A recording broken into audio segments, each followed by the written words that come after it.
problem be you? Why am I still single? What would you tell your best friend? Whatever you would tell your friend, tell you.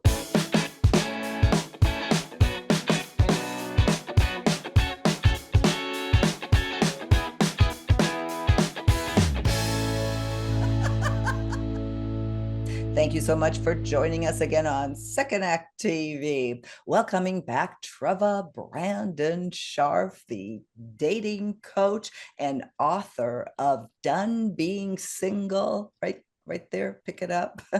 Treva, thanks so much for being here again. It's like where I should be. My home away from home. Perfect. Perfect. Well, Treva, done being single. This is exactly what we want to talk about today. You recently wrote an article that said, could the problem be you? Why am I still single? And I loved it because, you know, as you do in your book, you very much put yourself in this article with some self-awareness, some self-examination that I think would be really beneficial for our viewers to hear and, you know, maybe identify with. Could the problem be you? Talk to me about that. Yes, it could very well be you. And it's not an easy moment of truth to go, wait a minute, time out here. Why is this happening?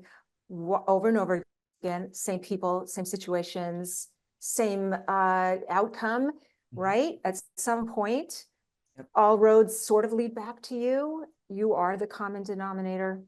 It's worth a little bit of a deeper dive. What I found interesting also is that you looked at it from both the point of view of, you know, take a look at yourself, but do you also perhaps have a friend or friends that are doing the same thing over and over again? You could clearly see what's wrong with them, you know, or what they're doing wrong, I should say. Yeah. But how do you bring that up? So I really want to attack that on both sides in this segment because that's so important. You know, when do you give unsolicited advice either to someone else, well, or to yourself? This is the $64,000 question, because you know you take your chances, right? Being honest with someone, it's a little bit of a risk. Because you don't know. I mean, it's hard to face your own truths, right? That's hard. But how about trying to approach someone with those hard truths? Well, let's put you back in the picture here. When were you open to this? Because you say that, you know, what you need, that you made a lot of mistakes. That was one of the things, that the problem was you finally came to realize that. And though you had a lot of friends that listened to you, what you really needed was a, you know, swift kick in the butt. Yes. You know, some tough love. So what were your mistakes that our audience can identify with, like, oh my God, I'm doing that too? Oh man, where do I begin? Okay, so too much frustration, too many breakups, excuse me, too much heartache, too many tears. I just did not have that level of awareness to understand that I was making mistakes, and none of my friends, although as caring and comforting and compassionate as they were, none of them sat me down and said, hey, let's try to work this out. And I don't, maybe in order to spare me, you know, the pain of having to, again, to face the hard truths, right? Face the facts. I had to do it by myself. I just had to get to a point. Actually, that's not true. I went on a date, and I don't know if you and I have ever talked about this. I had a match date, and at some point during the date, this guy says to me, you know, you seem sort of sad. And I thought, Jesus, first of all, I guess, yes, good observation. And fuck, I mean, shit, that was hard to do. I don't even know you, and you're giving me this like heavy, you know, feedback. It changed me. I guess I thank him. Yeah, what I hear you describing, like the tears, the frustration, sad, these are all symptoms. What did you do wrong? I mean, that's great. You know, get the temperature of this is me, this is what's coming out. But like what you were saying, you know, you weren't making good choices. What do you have here? No. Dating with intention, finding your worth, you know, not wanting to be a late bloomer. It's yeah, that's tough to admit to. Oh, it's really hard to admit. But the truth is, I was picking the wrong people. I was going for people that I thought I could fix, that I thought, well, if I try hard enough and work hard enough, they will love me. They will eventually love me. I'm going to make them, I'm going to turn them around. I'm going to change them and make them see the light. No, you can't do that. Unavailable people. Mhm. That was one I stepped right into. Mm. I mean, Like how? I Like know, how? really recently newly divorced people, separated Hmm. people. Hmm. No one held a gun to my head forcing me to date those types. And yet I Hmm. did. First of all, unfortunately, those were the people in my dating pool at the time. But then again, Hmm. the one who is doer, and I go and I'm a go-getter and I'm a dynamo, Hmm. and Yeah. I was, in the fitness business, I'm a self-improvement person, I'm a motivation. Yeah. I thought I could do it. I thought I could fix them. Nope, nope, no, you can't. You cannot do that, people. Yeah. What finally got through? I mean, did your friends get through to you? Did you get through? Was there an aha moment other than that date? Sounds like that was a huge aha moment for you. So it was yes, aha moment. And then there was the one last really unhealthy person I dated Hmm. that just absolutely it's not knocked sense into me. Hmm. He was a good guy, but just very broken and had some addiction problems. Hmm. And I was faced with that moment. Do I hang in there, hope for the best, or do I just get out and spare myself, get out with my life, my dignity, my self-worth? And at that point, I started to go, wait a minute, this is not good. Hmm. I'm better than this. I think I'm worth more than this. Can't be all there is. I mean, now, many years later, there is a moment now where everybody's going to have to come to Jesus a little bit and say, Hmm. nobody's perfect. We are all kind of Hmm. damaged. We all Yeah. have our stuff. Okay. Yes. So this is a little bit of one of those things you're going to have to vet. Hmm. Am I in this with the right person for the right reason? That's the intention. Am I dating this person because I'm lonely? No, you can't. You Hmm. should really evaluate reasons for why you're choosing to do what you're doing, going down Hmm. the path that you are. Well, a great piece of advice you give here that I want to talk about, because I think our viewers will like that too, is the idea of third party thinking. It's really, like we said earlier, it's easy to spot and identify what's wrong with our friends or other people, but Yeah. it doesn't apply to us. We don't ever think about how we fit into that picture. But you describe, again, third party thinking. Let's really talk about that, how to look inward by getting the bigger picture, so to speak. So third party thinking is kind of like doing your own 30,000-foot overview. Mm-hmm. It's being able to get out of yourself, to look at what's going on, look at how you're acting, look at your choices from a very objective point of view. It's very effective Mm-hmm. self-awareness, self-reflection. It's like when I tell a client, what would you tell your best friend?